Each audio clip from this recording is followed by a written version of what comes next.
The Toronto Raptors finished their 6-game homestand this past weekend, and we pretty much decided that this will tell you exactly where the Raptors should be heading down in the direction the rest of the season. And well, guys, we're here. We're at it now. They just finished it. Their next game today is going to be against the Knicks in New York. But before we look at that, let's look at how they managed their performances in the last 6 games. They split them. It was a 3-3, and they lost to the Bucks, the Knicks, and the Hawks, the better teams. And then they won against the Blazers, the Hornets, and the Hornets back to back. So what has this 6-game homestand told us about the Raptors, and what should they do at the trade deadline? To quote the iconic Chicago Bears head coach Dennis Green, they are who we thought they were. Jeez. Oh, Bars. They're hurtful. mid. The Toronto Raptors are a mid team in the NBA. It's simple as that. The record on the Homestand indicated they went 3-3. They're mid. They're average. They're mediocre, right? And I think that is They're what literally is 500. yeah. They're They're, straight up exactly. 500 They're mid. team, yeah. They're mid, right? Now the overall record is not mid. It's below mid. But when you look at the Toronto Raptors, right? Again, I watched bits and pieces of the game on Saturday because it was NFL playoffs, excuse me. But from just reading the articles and watching the highlights of the game afterwards, this team is just, there's zero fluidity to their game. It's such a stagnant offense. We've been saying that all We've season been long. saying it all season long. This team and this roster is not a cohesive unit. It's not it. It's stale. It's bland. And I mean, what else are you gonna do? You're gonna keep on trying to push for a 7 seed and do what? Get waxed in the play-in by another team? Like, what are you trying to do here? What are you trying to prove? So, Jelani? You know, I'm not moved by a 3-3 homestand at all.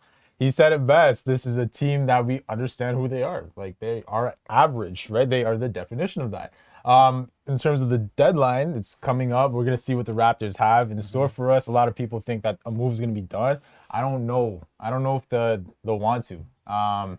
If you look at the roster right now and the construction, right, we've been talking about all year, hasn't been the greatest, right? And there's a ceiling. There's a ceiling that the Raptors have. I think, you know, with all these losses, low ceiling. with all these losses that we've seen, I don't expect the Raptors to catch up and be a top 6 team. So you're hoping for a play-in spot, but at that point, what's the point of really doing that, right? I don't expect the Raptors to maybe even get out of that, right? Because you do have to play in the play-in to get to the playoffs. I don't think the Raptors have that team to even make some noise in that aspect. So if you're the Raptors, if I'm running them, I'm looking at the team and I'm saying to myself, you know what? Let's just look at the draft. We would be in the lottery right now. You do have a shot for a nice pick. Okay, you can bring in some other talent to go with the cornerstones that you have right now. Try to do that instead of going for a play-in spot. Yeah, it's nice. Okay, cool. You know, there's some noise in April that the Raptors can make. That's great, but they're not going to do anything. It's not going to matter. Right? Yeah. So I think the Raptors, looking at the team right now, say to yourself, you know what? It hasn't been the year for us. Yes, Pascal's playing really well. Shout out to him, all-star. But aside from that, there's been so much inconsistency here. I say just get another guy moving forward that will help this roster. Maybe bring in some new talent. And Some young talent. Some young talent, which the Raptors Some need. non-6'9" talent. Yeah, which the Raptors need. So, yeah. And I'm glad you mentioned that there are rumblings happening around the league right now because, as you said, they could bring someone in. They could maybe go lower in the draft and get themselves a lottery pick at that point. But CJ McCollum hopped on a podcast, and this is what he had to say about the Toronto Raptors. I think in terms of what they need or what they're lacking, something's going to happen. I don't know what. There's rumblings about certain players on the team not being happy and due to tampering. I can't speak to that, but I think they're gonna move someone. So basically, guys, he's saying that one person on that team, I would think pretty much everyone's unhappy with their role, but then one person specifically is very unhappy to the point that he assumes they will be moved. I know, Justin, you're like foaming at the mouth. I wanted to ask. you I wanted to ask you guys, who do you think that player is? He went to Duke, okay? His name is Gary Trent Jr. You think it's Gary Trent? Yeah. Everyone's saying that because they played together, so they have that history. But he's also close to Fred VanVleet. Yeah, I thought it was Fred. I thought it was Fred. I think it's Gary. I think it's Gary. And when you look at the team, right? Yeah. Out of the guys that have been named, okay, OG, Pascal, Fred, I think that Gary that's inevitable.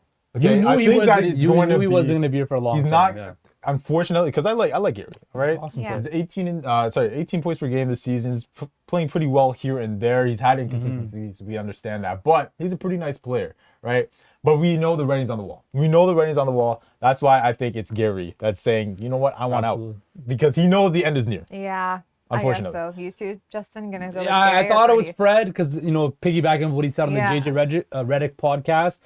But again, the Duke connection, it could be Gary Trent Jr. But the fact that this is coming out and players are talking to other That's the players thing. on other teams, Yeah, man. just He's the president. it just It's enhances distasteful. it just enhances the fact that this locker room is broken up and it's torn, right? Yeah, and I think the big part about this too is we've never seen this with the Raptors where their dirty laundry is not being aired out in the streets. No matter especially remember the championship year? Yeah. You knew so much was happening behind the scenes. Lowry was fighting, Kawhi was fighting, Freddie and I don't think Freddie and Kawhi still actually Nothing get even, along. but yeah, No, they don't. like you're saying, nothing came out. Nothing came We out. didn't know. Even to this day, we're speculating about what really happened Mm-hmm. because nothing really made the surface. It was until Alex Len was saying stuff in Alex Florida, Len, I remember, that like things started to break through. And now you're at a point where you're like, this is not the team. Like, forget the on-court production, but this is not even the team I remember in the locker room because this is the Yeah. stuff that they keep That's to why it's themselves. going on the court. Yeah.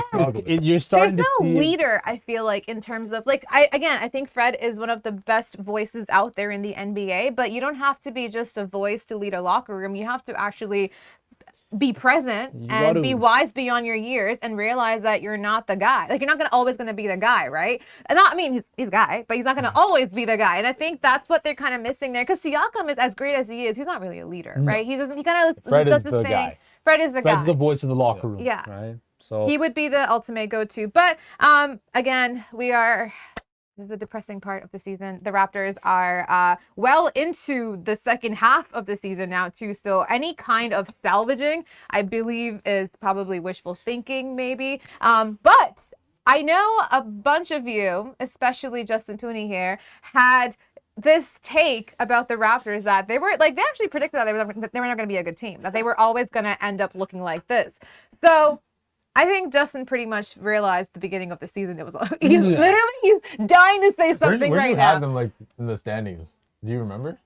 thought I had him like a play-in team. Okay, yeah. But they're worse than a play. Yeah. They're worse than a play-in team right Because now. I had us at like 9. So No. when did you realize that, like, Look. even if you had any hopes about this team, like, it was never, they're not going to turn this around? Truthfully. Last year. I knew you were going to say No, that. because hear me out though, right? Last year, they had a great regular season. Very surprising. But I knew once those aggressive moves happened in the offseason in the Eastern Conference, where, yes, you could talk all you want about Atlanta has not lived up to their hype this year, but they made an aggressive move to get DeJounte Murray, right? Other teams were making aggressive moves. The Knicks got Jalen Brunson. People thought that, oh, that's not going to push the needle. Well, look at the Knicks now in the standings and look at the Raptors in the standings, right? Sometimes it pays to be aggressive. And I think Masai Ujiri and Nick Nurse are top 5 coach executive combo in the NBA. I trust them completely to fix this mess that the Raptors are in right now. But what the talent they have surrounded, and you've seen Nick Nurse talk about it, they have the wrong talent in the wrong spaces, right? In the wrong places, right? And it's a small ceiling. And I think they got exposed last year against Philly when they went down. And yeah, they won a couple games at the end to make it a kind of respectable series. But you saw those different levels to it. Yeah. Right? There's levels to this game of basketball. The Raptors are on this level, and the competition that they want to compete with, where Masai Ujiri wants to be, is up here. Yeah, no, I like that point because coming into the year, I wasn't feeling that confident about Toronto. I had Toronto at like around the 9th spot in the Eastern Conference because, like you said, so many Eastern Conference contenders have gotten better and better and better. Meanwhile, the Raptors were standing pat with this crew, Division 6-9. I think that the Raptors, again, they have talent, right? But it could only go so far. And specifically on the court, it was definitely when Pascal went down. Like if you asked me a specific time, because he was playing really well. Yeah. Remember, if you he looked forgot so MVP talks, the really early talks, he was We're in like, them. maybe he's top 5. He was in them. Maybe And he is. this guy hated the discourse, but it was true. When the first like couple weeks, he was balling. Okay. He's playing very well this year. He's playing very well. Of course, All he's an 4 all-star. levels he's playing this year. But like I'm saying, so he had that hot start, right? And then he goes down. Raptors lose their way, right? And then we also saw other injuries that hurt the team. You see Precious, Kem, you talk about Fred, the back soreness and stuff like Yeah. that. So I think they lost their composure, they lost their way because when Pascal was on the court, at the start of the year, doing what he was doing. The Raptors were playing some good basketball, and then they had a real big drop off in play when that happened. So that's the specific And he was time. attracting bodies at that point, and it really got the rest of the guys to get their shots in. But even after he came back, he's still attracting bodies, but those guys are just not getting their shots off. For me, yeah, it was definitely right after. I think when Pascal went down, it started the chain reaction of other guys going down as well. But honestly, the back-to-back December losses to the Magic, I'm like, that was the point where I was like, okay. Didn't I call that? Or I know I said No, that. we said we were gonna split it. Yeah, I said it. I was like, no, they got too. Oh, I know this team. They're my guys. No, they're not my guys. They let me down. And beyond that point, it just showed that this is what that team is. Like, if you listen to the Magic back to back, I'm sorry. And I know they were playing super good at that point of the season too for the Magic, but at the same time, it's just like, if you're a winning team, you're gonna figure out how to win those games that you need to win. And especially back to back, bro. You gotta win those games. Back to back, that was a lot. Gotta win those games. Remember, I said shit for Scoot. Shit for Scoot. Hey, man. I said that back in November. Scoot's gonna be a different type of guy. So Scotty and Scoot Well, on guys, a pick and roll. I guess we were waiting to see what this homestand looked like, and they split it. So Bobby, Masai, figure out what you're doing. But the next 3 games the Raptors play will be on the road, starting today at 3 p.m. against the Knicks. Guys, super quickly, are they winning this? Yo, Julius Randle went off last night against Detroit. It was a back-to-back for them, yeah. Jalen Brunson's playing like an all-star, so I'm taking the Knicks. And they're at home. Go New York basketball. I'm going with the Knicks tonight. I'm going with the Knicks as well. Randall's balling right now, right? Very well. He's 40-15 first Knick to do that since the 90s. When you talk about the Raptors, they're going to need a hot start. If they start slow, they're losing the game, okay? It's always about the first quarter. Brunson's been doing a good job. I think Quickly's going to have some impact tonight. 17 points, last night, man. I mean, I know these guys are healthy, but like I know they won against the Hornets back to back, and I was starting to believe just a little bit. And then on Saturday, the sun came out for the first time in 2023, in 22 days, and I was like, this is a sign. It's gonna turn everything around. And then what happened? We lost to the struggling Atlanta Hawks, who are struggling in the locker room and on court. So and the sun is setting. I know we're gonna be told like, oh, be grateful for the team, blah. What? Grateful for what? Be grateful for who's saying being grateful though? What are you grateful Everybody. What are you grateful for? I'm not grateful for nobody. That I have to watch mid basketball every night on TV. I'd be grateful for that. There's 2 ways that when you Grateful. cover and talk about it, there's 2 ways that the people who are watching perceive it, right? It's either when you're talking about it in a very positive way, they're like, oh, get your together. Like, this is not a good team. But then when you're like, oh, this team is not good, they're like, oh my God, you're so negative all the time. And Well, it's like, okay, I what do you want to should be negative when nobody except for Scotty couldn't get more than 15 points on the board. Which is and more surprising than 7 because boards Scotty's been against struggling to the get more than Hawks. 15 points no one all had season. 15 plus. I should be a bit annoyed about that, yes. But, and the thing with this matchup, right? They've split, right? The Knicks and Raptors, and also the road team. Okay. Yeah. We'll see how they do on the road. Yeah. The Raptors are a different type of team, so maybe they make this close, but I don't know. I mean, think the Knicks. Siakam did have his career high last time they played it in Madison Square Garden, but that's going to be a lot to ask for if, let's say, Freddie, OG, anybody else doesn't want to come through. But like we said, the next 3 games will be away from Toronto, so we'll see how they look like at the end of this away stretch. But keep your eyes locked. We could see some movement, something happening pretty Fireworks. soon. Fireworks, yeah. Fireworks might be Watch coming. bomb notifications, shams on at all times. And we'll see you next time on Homestand NBA.